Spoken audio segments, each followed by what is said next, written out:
María Alonso Alonso doutorouse en 2014 pola Universidade de Vigo despois de licenciarse en Filoloxía Inglesa e Hispánica. É autora de 3 monografías, entre elas Transmigrantes, fillas da precariedade, o contrato contra la violencia, el realismo brutal de la nueva narrativa latinoamericana, ademais de 40 artigos e capítulos de libros en diferentes publicacións de ámbito internacional. Traballou como investigadora e docente na súa universidade de orixe, así como nas universidades de Edimburgo, St. Andrews, Leeds, Las Palmas e no Centro Ramón Piñeiro. Ademais dos seus intereses académicos, tamén é escritora de ficción e poesía en lingua galega. A súa primeira novela, Despois do cataclismo Urco, foi publicada no ano 2015 e a súa segunda novela, Red Lion, publicouse no 2019 pola editorial Galaxia. Tamén ten publicacións en revistas literarias e en antoloxías de relatos. Colabora como columnista na revista Tempos Novos. Sen máis, cedo chao. Gracias, Ana. Eu tamén quería compartir pantalla, non sei facelo, o sea, vou intentalo, pero non prometo éxito. Madre mía. Share. Así funciona, non? Sí. Sí. O sea, que podo darlle aquí. Vale, perfecto. Bueno, pois bo día a todas e a todos e gracias ao comité organizador, en particular a Ana, por convidarme a participar neste congreso, un congreso que eu particularmente considero que é moi necesario por distintos motivos, algúns deles van máis aló, no, do meramente académico. Mirade, non hai moito, falaba eu cunha compañera do meu grupo de investigación, Rocío, que defendeu a súa tese a finais do 2019, unha tese que levaba por título Semiótica da utopía libertaria. E preguntáballe, a ver, Rocío, poderías recomendarme algunha utopía? Porque estou xa un pouco colapsada con tanta distopía, tanta falta de esperanza. E Rocío contestoume, pero como de recente queres a novela, porque o máis recente que teño na miña tese de 1980. O que me deixou así un pouco descolocada, pero creo que non lle falta razón, bueno, un pouco de traballo de documentación tería que facer, non, a maiores, pero creo que non lle falta razón. Teño a impresión de que xa non se escriben utopías como se escribían antes.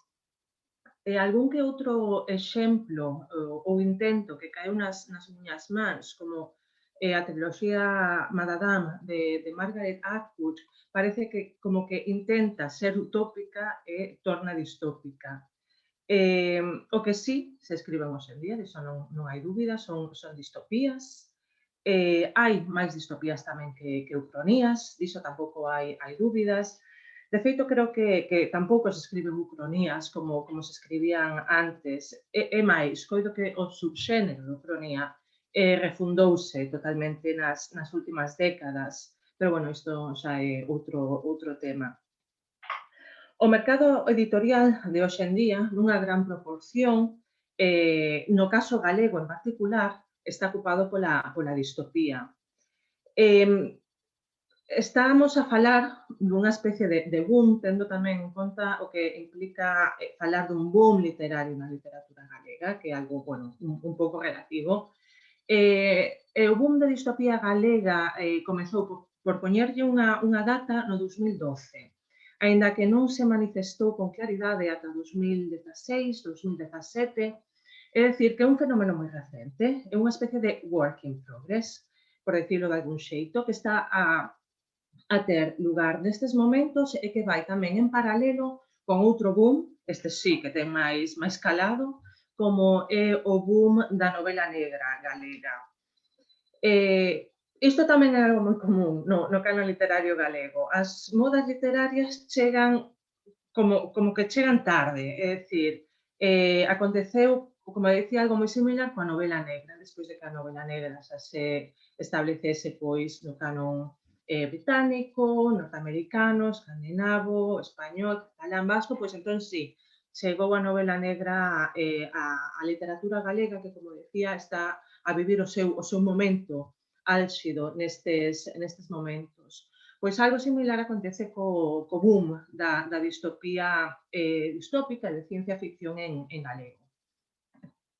Ben, nesta charla voume centrar pois, na literatura galega como caso de estudo, xa que considero que, sobre todo, dende a crítica literaria hai un pouco de confusión, non? Neste sentido, ao tratar a pela de distopía como se fose unha especie de caixón desastre onde ten cabida dende Álvaro Cunqueiro a Diego Giraldez.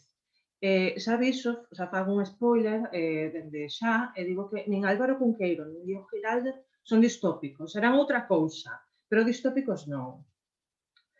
Ben, e despois desta pequena introdución á distopía en galega, pois centrareime nunha variante da ciencia ficción, a ficción especulativa, e no seu potencial creativo, que é moi grande, e que, no meu caso, pois me levou a poñelo en práctica, en certa maneira, coa miña primeira novela despois do Cataquismo, que, como dicía Ana, foi publicada por Urco no 2015. E, bueno, pois con isto agardo poder ofrecer unha visión xeral sobre o estado da cuestión na literatura galega actual e quizáis pois, sinalar vías alternativas tanto de creación como de investigación. Ben, pois comecemos. No prólogo do seu libro Rethinking Literary History, A Dialogue of Theory, publicado no 2002, Linda Hutcheon e Mario Valdés indican que repensar a historia non soamente é pensala outra vez, ou pensar sobre ela dende o presente, senón que tamén implica pensala dun xeito diferente, novidoso, dende unha perspectiva distinta. E fan esta reflexión ao tempo que desenvolven o seu concepto de metaficción historiográfica, da que falarei un pouco máis adiante, que dende o meu punto de vista supuso a refundación do xénero crónico. Pero, en realidade, isto de repensar a memoria, a historia, perdón, dun xeito diferente é a base do que coñecemos como distopías, utopías e ucronías, dende diferentes aspectos temporais ou espaciais. Eu fixen a miña, como dicía Ana, eu fixen a miña tese de doutoramento no ámbito inglés, especialiceime en literatura caribeña e, bueno, pois durante anos estive en contacto con novelas que reescriben a historia da colonización de diferentes illas do Caribe.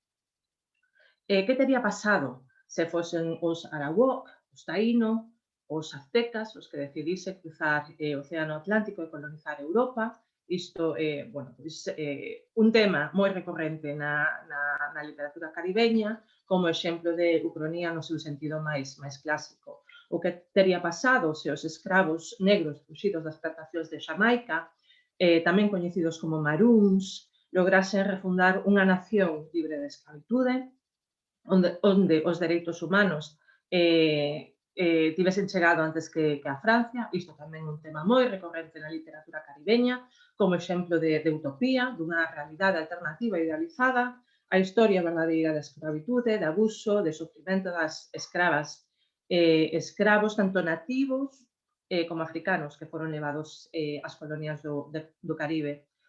O que tería pasado se a escravitude, a pobreza e a colonización continuase na actualidade. Bueno, pois isto sería máis ben un exemplo de realismo máis que de distopía, sobre todo se falamos de illas como Haití, cun presente terriblemente distópico. Por iso tamén creo que na literatura caribeña, a distopía caribeña bota man da ciencia ficción moito máis que outras tradicións literarias para establecer unha diferenciación ben clara dun presente distópico e de ficción. En fin, o caso galego é un caso paradigmáticamente moito máis sinxelo, o caso caribeño.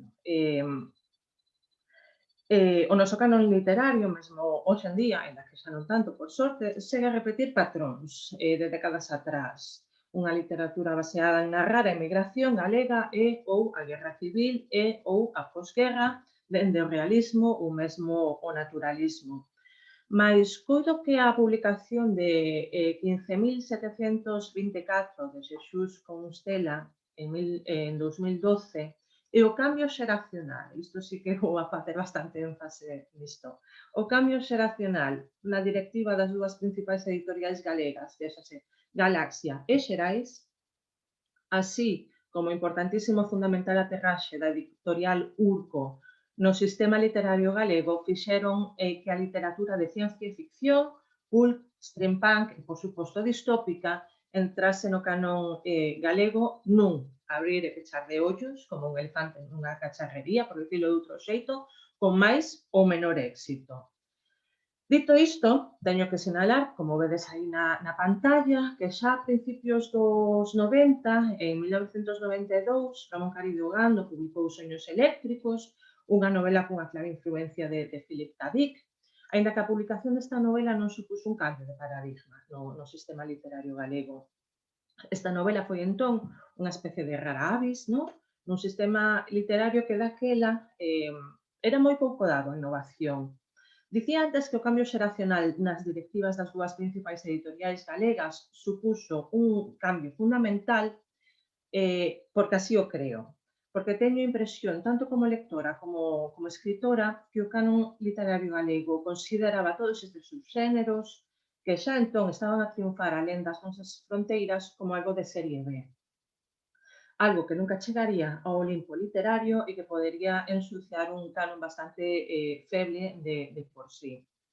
O que non esperaba ninguén na literatura galega, pois, imagino, foi o triunfo brutal dunha editorial alternativa, nova, fresca, moi masculinizada, todo se xa dito de paso, pero sobre todo extremadamente creativa, como foi Urco. A pesar dos problemas internos que está a sofrir a editorial nestes momentos.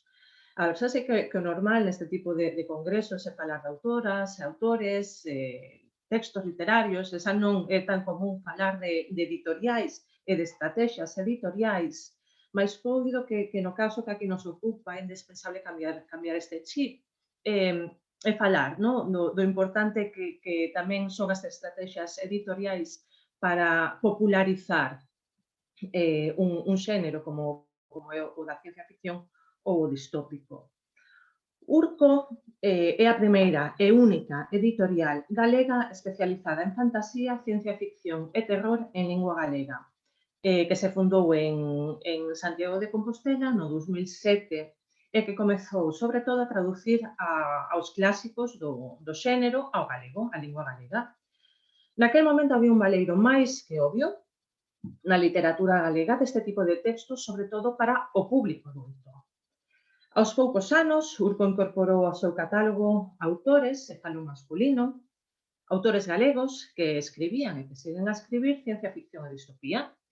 De feito, algúns dos nomes máis importantes da literatura galega actual pois comezou a escribir e a publicar en Urco ou publicou en algún momento con Urco. Jorge Melio Bóveda, Tomás González Aola, Xosé Duncan, Ramón Caride, David Botana, homes que escribían ciencia ficción e distopías para o público adulto e xa non exclusivamente para o público juvenil, porque o juvenil, era ata entón o público para o que Galaxia e Xerais publicaba ciencia ficción e fantasía, e sobre todo educativa, destinada á educación secundaria como complemento de estudo. Houbo que esperar ata o 2013 para que Urco publicase Ninguén lembra, de Vanessa Santiago, dentro do seu selo Alcaián, de novela para adultos, e no 2015 publicou a miña primeira novela, Despois do cataclismo, dando entrada, deste xeito, a voces femininas dentro dun xénero bastante masculinizado. Pero creo que non é soamente o caso galego, o que está bastante masculinizado. Teño a impresión de que esta é unha característica bastante común noutras tradicións literarias, sobre todo se pensamos en literatura distópica ou fantasía ou ciencia ficción para adultos. Deixamos a literatura lis un pouco aparte. Ben, coido que Urco tivo un éxito como editorial único no canon galego, e isto é moi salientable. Nuns anos converteuse na terceira editorial con máis vendas en galego e tamén unha das máis populares. Nestes momentos, como decía, a editorial está a pasar unha especie de impasse, unha especie de refundación interna. Pero bueno, o caso é que o éxito de Urco coincidiu co anteriormente mencionado cambio xeracional nas directivas das dúas principais editoriais galegas, Galaxia e Xerais. E foi entón cando o xénero da ciencia ficción e distopía en galego comezou a copar, cando falo así en términos absolutos, en realidade estou a falar en términos relativos, o mercado literario galego, intentando emular o conseguido por Urco, xa non só ao abrir a oferta literaria ao que ata entón se consideraba como algo serie B, senón tamén a voces femininas. Como podedes ver na diapositiva, a lista de novelas de ciencia ficción e distopía na literatura galega nos últimos 4 ou 5 anos, pois é bastante importante. Negruña, de Xosé Duncan, The Ex, de Elí Ríos, Natura, de Yolanda Zúñiga, As mulleres a fin do mundo, de Daniela Sorey, Be Water, de Antía Yáñez, Luces sobre a ría, de Roberto Rodríguez, Cobiza, de María Remóndez, outras que xa foron publicadas e outras que virán, pois, porque esta distopía e a ciencia ficción en lingua galega a vivir o seu momento, algo que eu como lectora e como escritora pois considero positivo e refrescante. Dito isto, tamén é necesario sinalar cales son as principais características deste boom, xa que coido que responde, pois, como dicía, a unha clara estrategia editorial para rexuvedecer tanto a plantilla de escritoras e escritores como a de lectoras e lectores, ao tempo que se trata de actualizar e dinamizar un canon literario, o galego, que estaba a amosar signos de esgotamento décadas atrás pola repetitiva temática das súas novidades literarias. Ben, dicir que o boom da distopía en galego e mesmo da novela negra responde a unha clara estrategia editorial non é en absoluto pexorativo.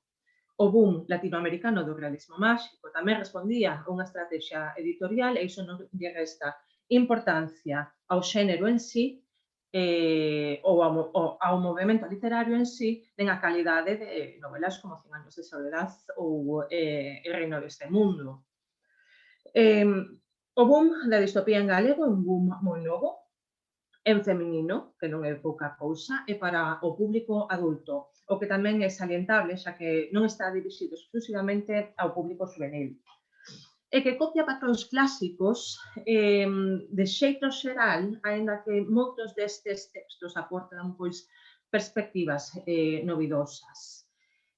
Podemos falar, como términos xerais, dun futuro apocalíptico, post-apocalíptico, cunha ditadura ou ben global, ou ben económica, ou algún tipo de represión, onde predomina o uso das tecnoloxías, cunha sociedade dividida en estratos sociais ou castas, e onde a liberdade brilla pola súa ausencia, é dicir, que son distopías, por así dicilo, ao uso.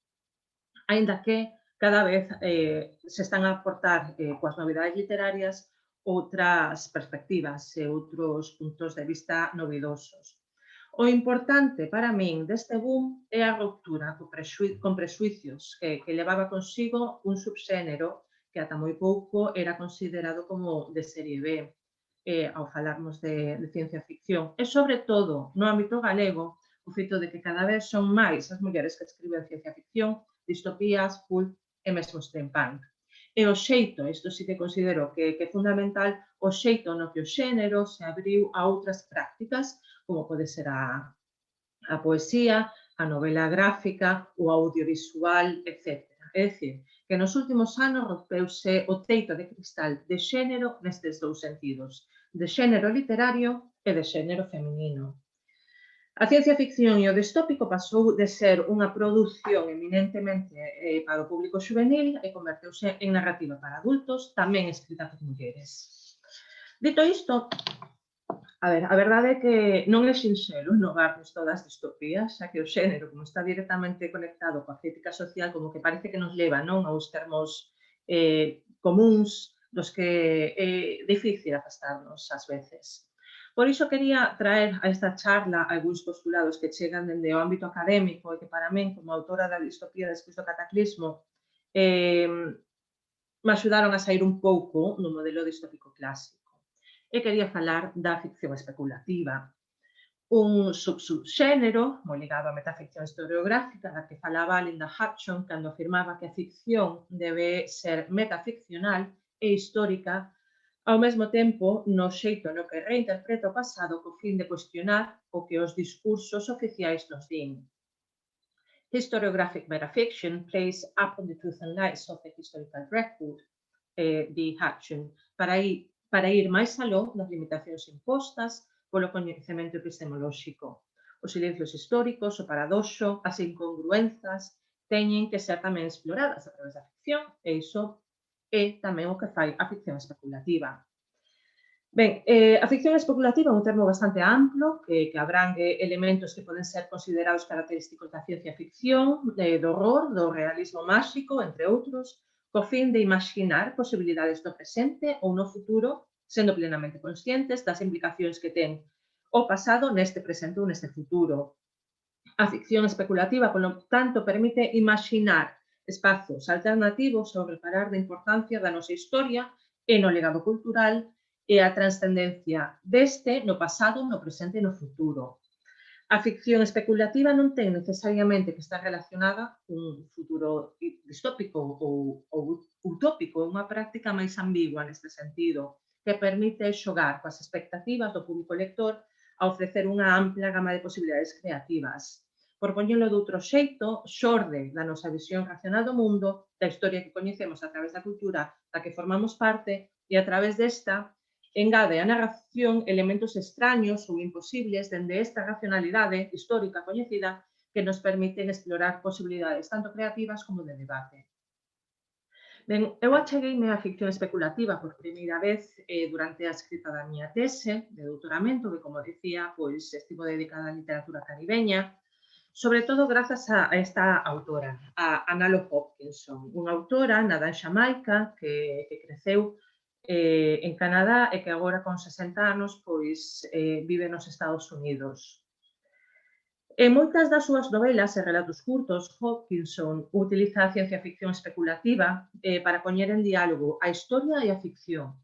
Utiliza, obviamente, para repensar o coñecido como Middle Passage, aquela viaxe terrible que realizaban os escravos negros dende África, as colonias do Caribe, atados como se fosen animais nas bodegas dos barcos. A ficción especulativa de Hopkinson serve para imaginar un pasado alternativo, a historia da escravitude, xa sexa no presente ou no futuro. E ao abrir a ficción a novas posibilidades creativas, as autoras de ficción especulativa caribeñas como Hopkinson traspasan as barreiras ilustrativas da metaficción historiográfica ao suxerir un pasado, un presente e un futuro alternativo a certos feitos históricos. Polo tanto, a ficción especulativa, sobre todo no ámbito caribeño, tamén é contradiscurso.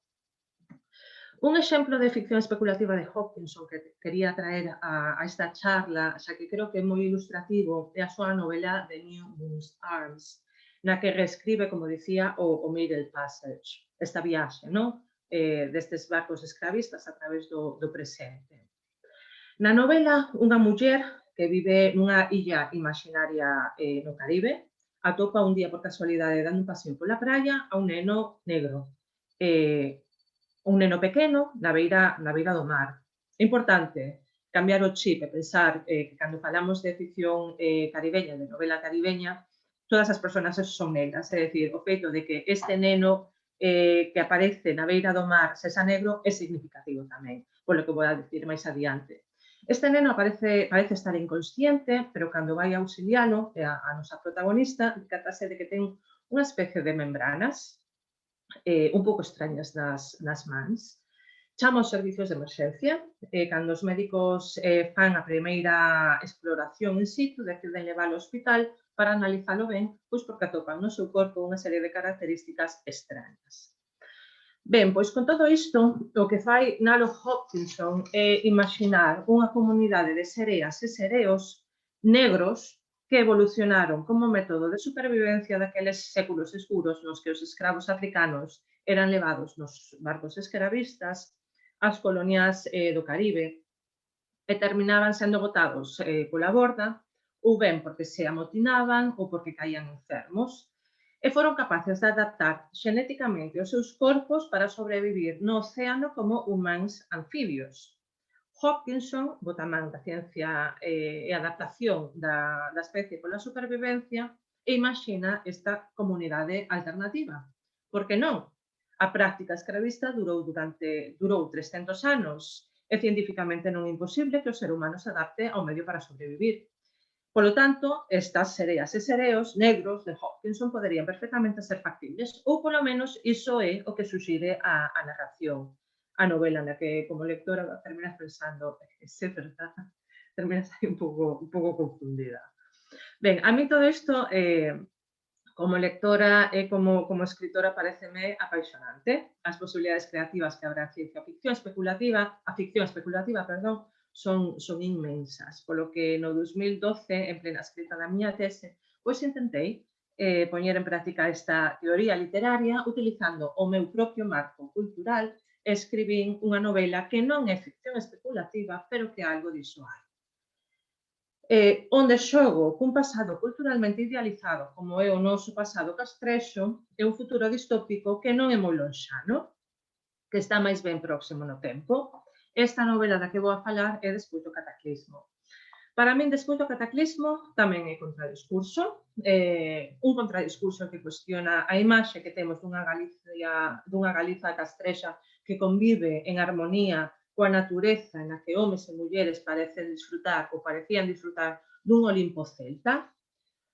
Despois do cataclismo pon en cuestión esta visión pastoril do celtismo que algunhas de nós tiñamos, eu a primeira, teño que recoñecelo, a reflexión sobre como era realmente a Galicia celta que eu tiña idealizada, puiden levar a cabo, sempre comento isto porque é necesario, grazas ao coñecemento científico dun dos meus mellores amigos, Xoan Carlos Castro, arqueólogo e colega especializado na época castrexa. Non podría ser de outro xeito como ese apelido, esta é unha broma, non, que temos entre colegas. Xoan Carlos Castro se dedica aos castros. Lembro perfectamente, como nos explicaba dun xeito bastante ilustrativo, estarmos nos diferentes castros que visitábamos por toda Galicia, o complexa que era aquela sociedade celta e o moito que distaba aquela realidade social do noso imaginario cultural. Segundo el, a sociedade castrexa era unha sociedade moi bélica. Por iso construían os castros nas cumes das montañas ou nas costas para ter ben controlada non a auga en caso dun eventual ataque ou para poder fuxir con facilidade. Era unha sociedade que loitaba pola supervivencia como se loitaba pola supervivencia naquela época, a través da violencia. E máis, unhas das cousas que máis me chocou daquelas excursións que facíamos, pois iso, cando eu tiña 20 e poucos anos, foi a explicación que el me deu cando un día lle preguntei, a ver, Xoan, e cal era o papel da muller naquela sociedade? Eu, ignorante de min, pois daba por feito que a tirar polo matriarcado ou pola idealización que eu tiña na miña cabeza do celtismo feminista. E nada máis, lonxe da realidade, obviamente. A súa resposta foi o papel da muller era o de reproductora. E máis, o común era que nos ataques entre clans levasen as nenas e mulleres en idade fértil xunto cos animais. E claro, a mí esta resposta pois como que me descolocou un pouco, non? E estiven dándolle voltas ao tema durante décadas, porque agora teño 40 anos. En fin, pois si, 2 décadas aí dándolle voltas ao tema. Por que razón tiña eu non tan idealizado o celtismo galego, dada a miña ignorancia e o papel da muller naquela sociedade? Que é o que me levou pois, a min a montarme a miña propia versión daquela época e daquela cultura?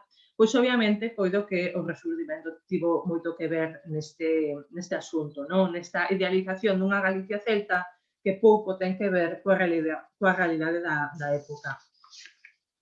Ben, pois isto xusto foi o xerme de Despois do cataclismo, esta necesidade de imaginarme un pasado alternativo, un presente paralelo e un futuro imaginario, aquela idealización que tiña eu montada na miña cabeza, nun futuro moi próximo que moito se asemella ao noso pasado celta. E falo de presente paralelo e de futuro imaginario porque cando comecei a escribir a novela, alá polo 2012, cando xa se estaba a normalizar isto dos ventres de aluguer nos Estados Unidos, e tamén despois de ler o conto da criada, de Margaret Atwood, durante a licenciatura, pois a data para o presente da narración que eu tiña en mente foi justamente a de 2020. Bueno, algo de cataclismo houbo. Na miña novela hai unha moi breve referencia a este cataclismo que eu quería conectar coa extrema cosificación do corpo da muller e o sistema de control de reproducción feminina que imaxinou Atwood e que se converteu en realidade, aínda que, bueno, despois do cataclismo na novela non se revela en ningún momento en que consistiu este cataclismo. A miña intención era a de explorar a idea das segundas oportunidades e quería facelo a través dunha distopía non moi lonxana, ao punto de que hoxe, en abril de 2021, pois xa sería pasado. Bueno, algo de distopía queda no 2020. Para min, a escrita desta, a que foi a miña primeira novela, foi un exercicio de creación no que quería plasmar as influencias da literatura distópica e posthumana que tanto me gustaba e os postulados da ficción especulativa e da metaficción historiográfica. Coñecía o potencial que podería ter este tipo de texto para cuestionar dende a ficción calquera tipo de discurso hexemónico e quería poñelo en práctica e, bueno, pois, para facer todo un pouco máis próximo ao meu imaginario cultural, decidín utilizar a figura da Moura, que vincula a Galicia castrexa, que nos coñecemos coas lendas, bueno, a Galicia castrexa que nos coñecemos a través das lendas aos tempos prehistóricos, nos que aquelas mulleres proto-galegas existiron en realidade. Despois do cataclismo non é outra cousa máis que unha reinterpretación dende o presente cara a un futuro distópico bastante próximo desta figura lendaria tan galega como é a figura da Moura. A novela comeza en media res, coido que é unha das poucas novelas en lingua galega que comecen dun xeito tan escatolóxico. Comeza cun parto hiperrealista, aínda que, bueno, eu daquela ainda non tivera o meu fillo, tiven que facer un bo traballo de documentación, pasar semanas lendo libros de menciña, buscando información por internet, falando con as miñas amigas para imaginarme a dor, o visceral e o gore, porque moi gore, isto de traer alguén ao mundo. A idea de imaginar un cataclismo é extremadamente sinxela, non ten case mérito, é tan sinxela, como dicía antes, que tornou en realidade no 2020, aínda que o certo é que a historia da humanidade é unha historia de cataclismos, algúns maiores que outros, non? Pero un tras do outro, e un tras do outro.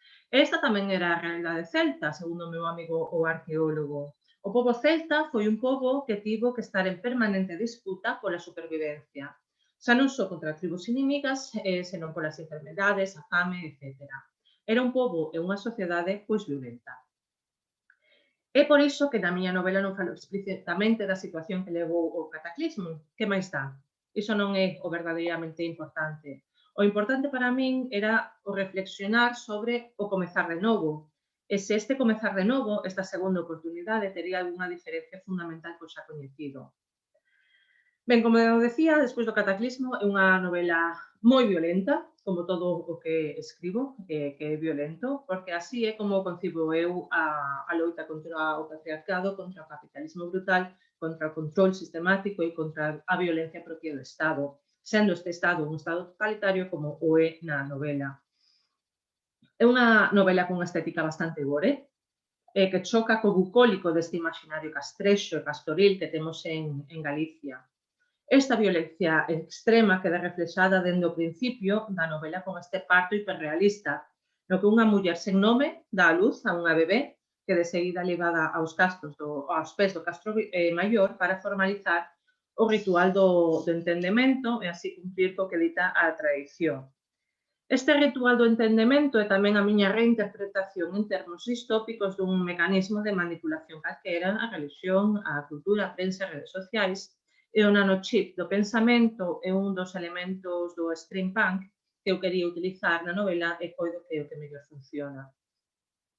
E ben, para rematar esta charla, e antes de ler uns breves fragmentos da novela, quería simplemente comentar que despois do cataclismo é unha novela moi diferente ao que se estaba a escribir en galego no 2015, cando se publicou, e coido que mesmo hoxe en día, en pleno boom desta distopía en lingua galega, é unha novela onde a busca da liberdade verdadeira está escrita dende un prisma distinto, o prisma que permite a ficción especulativa como motor creativo.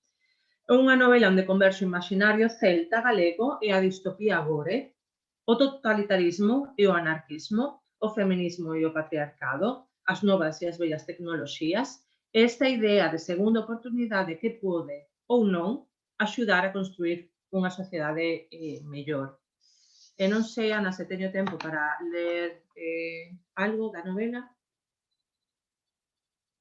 Bueno, pois obviamente vou comezar co comezo. Ai, desculpa, estaba sin micrófono, que sí, que leas algo, por favor. Ok. Pois obviamente vou comezar con este parto, co que comeza a novela. Así como sentiu unha humedade a se deslizar entre as pernas, soubo que chegara o momento. Deixou o seu labor no campo e dirixiuse ao linde da vila para cruzar ese espazo imaginario por segunda vez na súa vida. Era outono e aquel día caía unha chuvia miúda que rematou por enchoupar completamente a súa vestimenta pasados os primeiros minutos de xornada. Comezou entón a subir o tramo que separaba o Castro Vilar do Castro Maior até penetrar nunha lixeira néboa que aínda persistía na ladeira dende as primeiras horas da mañá. Alí, mentre se ascendía a montaña, sentiu a primeira dor, unha dor punzante ao final do lombo que parecía que lle ia quebrar todas as vértebras do dorso. Por sorte, a poalla axudaba a calmar a febre que comezaba a quentar o seu corpo, mas aínda así o proceso intuíase arduo. De súpeto, foi dar cos xeonllos na herba por mor dunha terrible cambra no abdome. Botou as mans á súa enorme barriga e sentiu a tensión do bulto que nas últimas horas mudara de posición para preparar a expulsión. Continúa, non hai tempo que perder. Ergueuse e notou que perdera forza nas pernas ata ter dificultades para andar dereita, polo que continuou como puido até que por fin divisou ao lonxe o souto ao que se tiña que dirixir. Aos poucos segundos de percorrido sentiu outra dor intensa no ventre, pero esta vez moito máis punzante que a anterior e que fixo que a muller caese ao chan con brusquidade. Continúa! Púxose a 4 patas e comezou a andar de xeonllos. Cando por fin chegou ao souto, as dores e cambras eran moito máis seguidas e fortes. Buscou o castiñeiro maior, que aínda tiña restos da última expulsión. Tivo que atravesar un chancheo de ourizos que, aos abrir e amosar o seu delicioso alimento que escondía no seu interior, porén naqueles intres supuñan unha verdadeira dificultade ao se cravar as súas espiñas das feridas xa abertas que tiña a muller por todo o corpo. Entrou no oco do tronco e por primeira vez naqueles castigosos minutos que durou o percorrido, puido descansar e apoiou as súas costas no interior da árbore mentres gozaba por uns segundos daquela morna temperatura que lle prestaba a figura milenaria, mas aínda non desaparecera o rastro da última dor cando chegou a seguinte. Prepárate, vai dar comezo a expulsión. Agarrou entón o interior das súas pernas e comezou a facer forza, como se as quixese levar por encima da súa cabeza. Unha sensación extraña fíxolle pensar que estaba a brotar sangue dende o seu interior a vez que os tecidos do seu sexo se hinchaban até case a reventar. Prepárate para a coroación. Será un momento intenso que precisará de tempo. Tes que aguantar a dor para evitar unha expulsión brusca. Gritou como unha endemoniada até que sentiu crebar a súa gorxa. Así, despois dunha forte dor que lle esgazou todo o corpo, notou a parte superior dunha cabeza entre os dedos.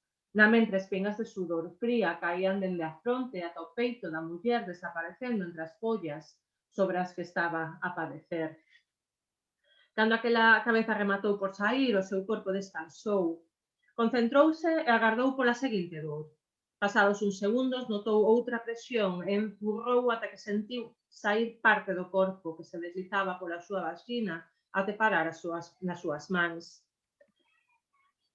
Puxou del para fora, facendo que saíse completamente e colleu ao bebé. Colocouno no seu peito e mirou no tempo que cheiraba o fedor acedo dos seus adentros. Quixo tocar coa meixela aquela cara daquel corpo pequeno que estaba cuberto por unha especie de xelatina viscosa, un tanto noxenta, mas coa mesma criatura comezou a chorar cun laio agudo mentres temía coa angustia de nacer e desistiu do intento. A nai buscou o coitelo no interior do castiñeiro, apalpando entre as follas. Atopou aínda que cheo de sangue da última expulsión. Cortou o cordón e fixo un nó para volver de seguido á mesma posición imposible de antes por uns segundos máis. Esperou pola seguinte dor, esta vez moito menor, para tirar do cordón e botar fora o resto que quedaba no interior do seu corpo. Érguete e vai a palloza do señor das servas. Ten que comezar axiña o ritual do entendemento. Ergueuse de novo, case sen forzas, xa que tiña que subir a ladeira uns metros máis ata chegar aos pés da muralla do Castro Maior. Non había tempo que perder, por o que comezou a camiñar levando ao bebé nunha man e a placenta noutra. E así comeza. E con isto creo que dou por rematada a miña charla, Ana.